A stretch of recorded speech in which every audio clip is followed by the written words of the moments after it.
Doctor Chinnamail Anji Reddy గారు ఉమ్మడి కరీంనగర్, ఆదిలాబాద్, మెదక్, నిజామాబాద్ పట్టభద్రుల బీజేపీ ఎమ్మెల్సీ అభ్యర్థిగా మీ మద్దతు కోరుతున్నారు. మోడీ పైన కొట్లాడడానికి, మోడీ పైన ఫైట్ చేయడానికి సవాళ్ళకి ఇష్యూస్ ఉన్నాయి కదా.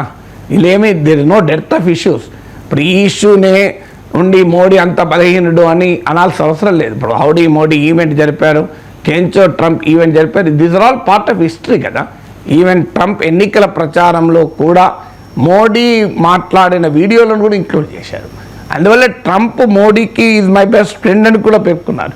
అందువల్ల ట్రంప్ దయాదాక్షిణ్యాల కొరకు మోడీ ఏదో తాపత్రయపడ్డట్టు, ట్రంప్ కరుణ కొరకు మోడీ తాపత్రయపడ్డట్టు అని చెప్పడం ద్వారా ఎవరి ప్రయోజనాలు నష్టం అనేది కూడా చూడాలి. మోడీకి పొలిటికల్గా నష్టం అంటే జనం యాక్సెప్ట్ చేయరు. ఎందుకంటే ఇదంతా హిస్టరీ ఉంది కదా. ఇప్పుడు నేను చెప్పిన హిస్టరీ, మీరు కెంచో ట్రంప్, హౌడీ మోడీ లాంటి ఈవెంట్స్, మీకు జయశంకర్తో మార్క్ రూబియో మాట్లాడి ఇవన్నీ చూశాం కదా.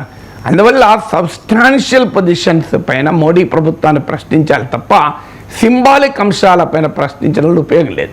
నిజంగానే ఇప్పుడు మీకు రాహుల్ గాంధీకి అభ్యంతరం ఉంటే హార్లీ డేవిడ్సన్ మోటార్ సైకిల్స్ పైన మీరు ఎందుకు పన్ను తగ్గించారు, ఇది ట్రంప్కు లొంగిపోతున్నారా అని ప్రశ్నించితే అర్థం ఉంది.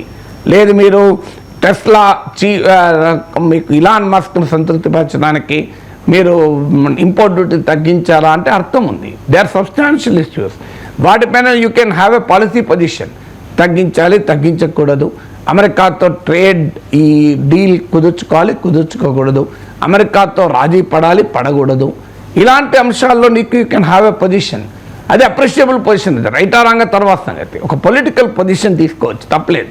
హార్లీ డేవిడ్సన్ టెస్లాల పైన పన్నులు తగ్గించడం వల్ల ట్రంప్ నుంచి మనం కొంత లివరేజ్ పొందొచ్చు, మన ఎలక్ట్రానిక్స్ ఎగుమతులు పెంచుకోవచ్చు, మన ఫార్మా ఎగుమతులు పెంచుకోవచ్చు అనేది ఒక ఆర్గ్యుమెంట్.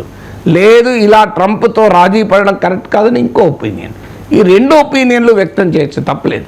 ఈ రెండు ఒపీనియన్లు వ్యక్తం చేయడంలో సబ్స్టాన్షియల్ ఇష్యూస్ ఎవరి పాలసీ పొజిషన్ వాళ్ళకు ఉండొచ్చు. అందువల్ల సింబాలిక్ అంశాలపైన కన్నా ప్రభుత్వాన్ని సబ్స్టాన్షియల్ అంశాలపైన ప్రతిపక్షం ప్రశ్నించాలి.